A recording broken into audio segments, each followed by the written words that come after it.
ஒரு காலத்தில் பசுமையான மலைகளால் சூழப்பட்ட ஒரு அழகான இடத்தில் ஒரு அன்பும் பரிவும் கொண்ட மேய்ப்பன் வாழ்ந்தார். அவர் 100 ஆட்டுக்குட்டிகளை வளர்த்து ஒவ்வொரு நாளும் அவற்றை பாதுகாப்பாக கொண்டிருந்தார். ஒவ்வொரு மாலையும் அவர் எல்லா ஆட்டுகளும் இருக்கிறார்களா என எண்ணுவார். அன்று மாலை, "ஓஹோ, ஒன்று காணோம்" என்றார் அவர் ஆச்சரியத்துடன். ஆனால் அவர், "பரவாயில்லை, இன்னும் 99 இருக்கே" என்று சொல்லவில்லை. அவர் அச்சமும் ஏதும் இல்லாமல் அந்த ஒரே ஒரு ஆட்டுக்குட்டியை தேடச் செல்ல முடிவெடுத்தார். அவர் மலை மேல் ஏறி மரங்களுக்கு பின்னால் பார்த்தார். கையில் ஒரு விளக்கை எடுத்துக்கொண்டு மென்மையாக கூப்பிட்டார்.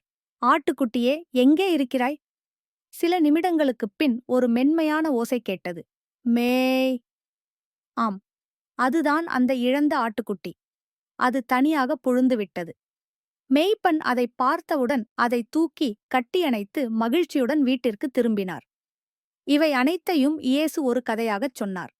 இந்த கதையின் மூலம் அவர் சொல்வது, நீங்கள் தனியாக இருந்தாலும் தவறாக நடந்தாலும் தேவன் உங்களை விட்டுவிட மாட்டார்.